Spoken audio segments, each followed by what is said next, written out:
The fluorescent lights of Nexus Tower hummed their usual late-night song as Marcus Webb pushed his mop cart through the empty marble lobby. If you believe in kindness, second chances, and the power of small moments to change lives, please like, comment, share, and subscribe to Kindness True Stories. Also, tell us in the comments where in the world are you watching from. At 43, Marcus carried himself with the quiet efficiency of a man who had learned long ago that invisible work still mattered. His navy blue uniform was always pressed, his boots always polished, his cart always organized. He had worked the night shift at Nexus Corporation for 6 years, and in those 6 years, not a single executive had ever learned his name. He did not mind. He had learned long ago that the world rarely stopped to look at the man holding the mop. He thought about his daughter Lily as he pushed the cart toward the elevator.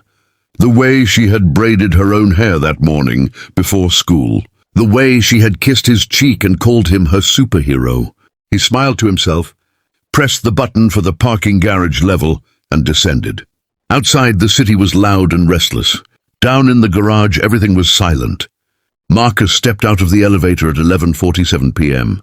and immediately noticed that the security booth was empty. That was unusual. Derek, the overnight guard, was always at his post. Marcus frowned, gripped the handle of his cart, and moved slowly through the dim concrete space. The overhead lights flickered in Section C the way they always did, casting long shadows between the parked cars. He heard something then, a sharp scrape of boots, a muffled voice, and then a woman's voice, clipped and controlled but edged with fear. He stopped moving. He listened. 3 rows ahead he could see them, 4 men in dark clothing had cornered a woman against the hood of a silver SUV. Even from a distance Marcus recognized her. Catherine Voss, Chief Executive Officer of Nexus Corporation. He had cleaned her office every night for 6 years and never once spoken to her. She stood with her back against the vehicle, her briefcase gripped in both hands like a shield, her chin raised with remarkable composure, even as the men closed in around her. One of the men held a tactical flashlight like a weapon. Another had already pulled the briefcase from Derek's unconscious body, which Marcus could now see slumped against a concrete pillar 20 feet away. His heart slammed once, hard against his ribs. Then it steadied. Something settled inside Marcus Webb that had not been active in a very long time. Something trained and disciplined and deeply patient. He had spent 4 years in the United States. Army before an injury sent him home, and life sent him sideways. He had never talked about it. Not to co-workers, not to neighbors, barely even to Lily. But the body remembers what the mind tries to put away. He moved without hesitation, without noise, with absolute precision. He reached the closest man before anyone registered his presence, and used the momentum of the mop cart itself to knock the flashlight from his grip. The clatter of metal on concrete exploded through the garage like a gunshot. Everyone froze for exactly 1 second. Marcus did not freeze. He stepped directly in front of Catherine Voss, planting himself between her and the 3 remaining men, and he said it clearly, firmly, without a single tremor in his voice. "Stay behind me." Catherine blinked. She had expected a lot of things in her 50 years of life. She had not expected the night shift. Janitor to materialize from the shadows and stand between her and 4 armed men, as though he had been born specifically for this moment. She stepped behind him. What followed lasted less than 4 minutes, though it felt much longer. Marcus used everything the environment gave him.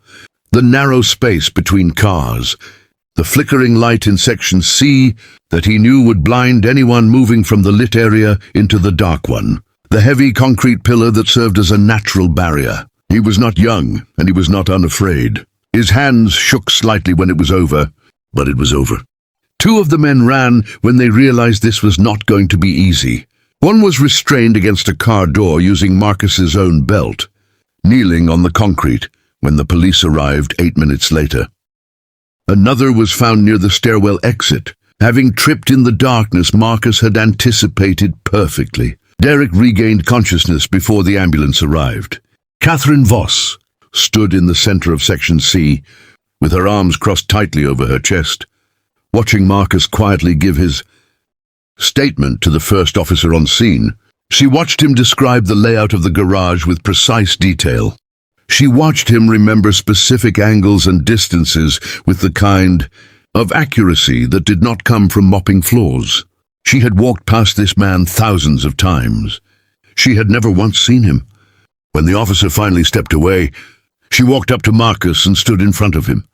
He looked at her the same way he always had, calm and courteous and completely unassuming, as though he had not just protected her life with his body. She said, "You didn't have to do that." He said, "Yes, I did." She asked, "Why?" He was quiet for a moment, and then he said, "I have a daughter. She's 9 years old.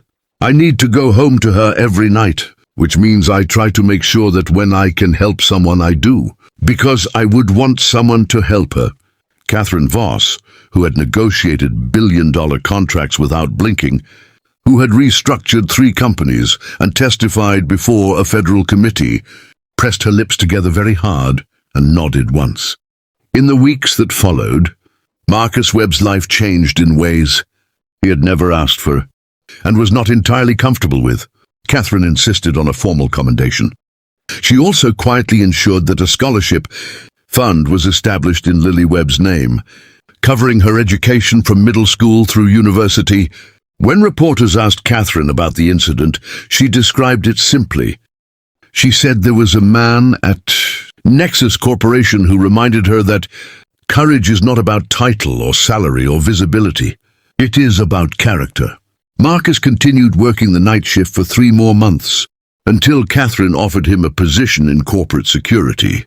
Training that came with regular hours, better pay, and the ability to be home when Lily got off the school bus. He accepted it with the same quiet dignity with which he had done everything else. On his last night as a janitor, he pushed his cart through the marble lobby one final time, polished the elevator doors until they shone, and left the building as neatly as he had always kept it. Lily drew him a picture. That week of a man in a cape standing in front of a parking garage. She labeled it "My Dad the Hero." He kept it on his desk for the rest of his life. If this story moved you, please give it a like, share it with someone who needs to hear it today, and subscribe to Kindness True Stories for more powerful stories about everyday people doing extraordinary things. Your support means everything and helps these stories reach hearts around the world.